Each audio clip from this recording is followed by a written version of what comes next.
교수님은 우리 경제의 미래 경쟁력 분야를 강조하면서 이것을 외교적 지렛대로 활용해야 된다라는 것을 주장했던 것을 기억하고 있습니다. 윤 대통령은 신년 인터뷰를 통해서 미국의 IRA법을 관련해서도 느려도 만족할 만한 결과를 도출할 것이다, 뭐 이런 표현을 썼어요. 그런데 우리 미래 경쟁력 분야를 강조하면서 외교적 지렛대로 활용해라, 거의 지금 활용 못하는 것 같은데. 못하는 것이죠. 우리가 이것도 이제 1960년대, 70년대 때는 미국에 올인해야 되고, 과거에 그때 우리였다면 이제 기본적으로 그렇지 않습니까? 중국은 시장이고 미국은 원천 기술인 겁니다. 그런데 제일 이제 드러나는 게 반도체, 그다음 배터리, 그다음에 바이오입니다. 그러니까 이 BBC라 그럽니다. 바이오, 배터리, 칩. 이게 미래의 먹거리를 결정할 뿐만 아니라 미중 패권 경쟁의 핵심 분야입니다. 그러면 이 BBC를 세계적 수준의 제조 경쟁력을 가지고 있는 유일한 나라가 한국입니다. 독일도 바이오는 잘하지만 반도체 세계적이지 않습니다. 일본 장비나 소재 부분은 반도체 좀 있지만 BBC에 아무것도 없습니다.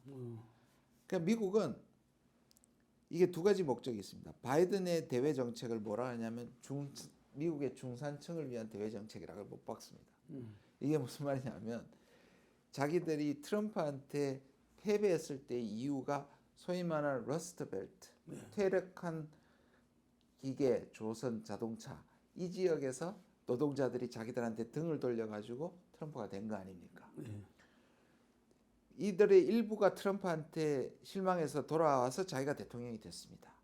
그러면 결국 다음 대선도 이 러스트 벨트, 스캐스팅 보트를 쥐고 있는 오하이오와 펜실베니아, 이런 위스콘신에 있는 표심이 어디에 가느냐 달려 있거든요. 그래서 아예 바이든은 우리의 대외 정책은 우리의 중산층에 일자리를 주는 것이 우리 외교다고 아예 못 봐갖고요. 그러면서 미국이 한 얘기가 이 러스트가 녹이잖아요.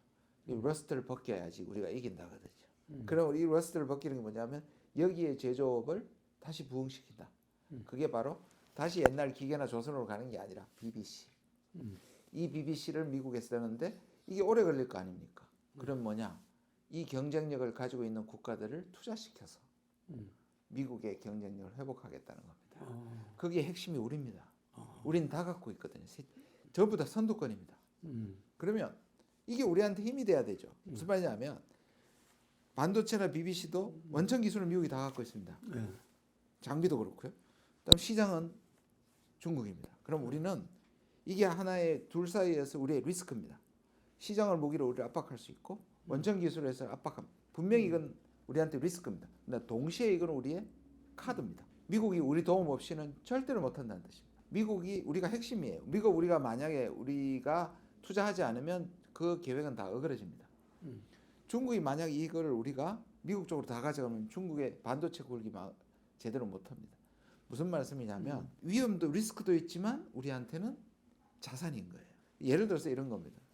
IRA 법원이 외양간 소유권 외양간 고친 게 뭐냐면 우리가 배터리 공장 만들어 줄게. 그러나 이걸 예상하고 우리한테 대한 보조금을 해줘야 된다는 걸 미리 받고 갔었어요.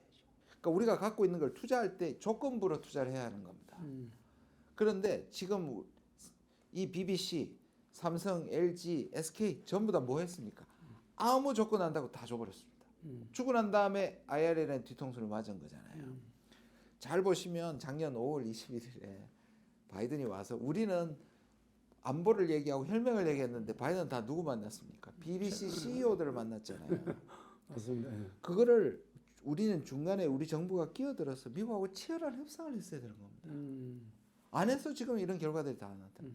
왜냐하면 IRA는요, 이 정보를 미리 원래는 미국 내에 있는 생산하는 기업에만 보조금을 줬는데 캐나다와 멕시코가 항의를 해서 북미라고 바꿨습니다.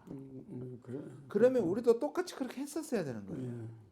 지금 반도체나 바이오도 마찬가지입니다. 그걸 그냥 확 줄 게 아니라 우리가 줬을 때 향후에 미국의 보조금이나 이런 것에서 한국은 예외 조항으로 한다는 조건부로 줘야 된다는 뜻이 거기에 있는 겁니다. 그러니까 우리가 지금 갖고 있어요. 지렛대를 갖고 있는데 아무것도 못 쓰고 미국한테 다 준 겁니다. 그림이 끝난 겁니까? IRL 같은 근데 IRL은 이미 법을 통과했잖아요. 시행령을 바꾼다고 하더라도 의회를 갔다 와야 되는 거고 뭔가 이 개정안을 만들어야 되는데 법안이 되기 전에 하는 노력과 법안을 바꾸기 위한 노력은 저는 거의 뭐 수십 배의 노력이 필요한 것이고 그래도 해야 되지요. 이것도 해야 되는데 다른 부분에 대한 것도 우리가 치열하게 미국과 협상하지 않으면 제2의 IR과 제3의 IR을 계속 지금 벌써 반도체 지금 그것이 작년 8월 9일에 미국의 반도체 과학법이라는 게 그러니까 짧게 얘기해서 반도체법이 통과됐습니다. 거기에 주요 내용이 뭐냐면 미국의 원천 기술을 가지고 중국에 신규 투자를 할 수 없다는 겁니다. 그러니까 근데 한국이 하고 대만하고는 항의를 해서 1년 유예를 줬습니다. 1년 후에는 이걸 가지고 더 줄까 안 줄까를 가지고 조정할 수 있습니다. 나중에는 신규 투자가 아니라 있는 기존 투자를 뺀다는 조건을 미국이 걸 수도 있습니다. 그러니까 이런 것들이 계속 통상 압력이 올 텐데 우리는 가지고 있는 지렛대를 이미 다 줘버렸단 말이에요. 이게 저는 앞으로 계속 문제가 될 거라고 생각합니다. 미국도 애플이 중국에 있고 그렇잖아요. 이제 일각에서는 이렇게 얘기해요. 이참에 중국의 추격을 뿌리칠 수 있는 절호의 찬스라고 얘기하는 사람들도 있어요. 일부는 사실이에요. 왜냐하면 중국이 메모리 쪽에서 계속 따라왔으니까요. 그럼 미국은 그 사다리 지금 걷어차자는 것이고 그러면 미국하고는 격차를 유지할 수 있는데 그러면 우리가 가진 이 세 가지를 미국에 다 투자해버리면 몇 년 내에 우리의 장점이 없어집니다. 그럼 미국은요? 미국이 다 가져가겠죠. 그럼 뭘 합니까?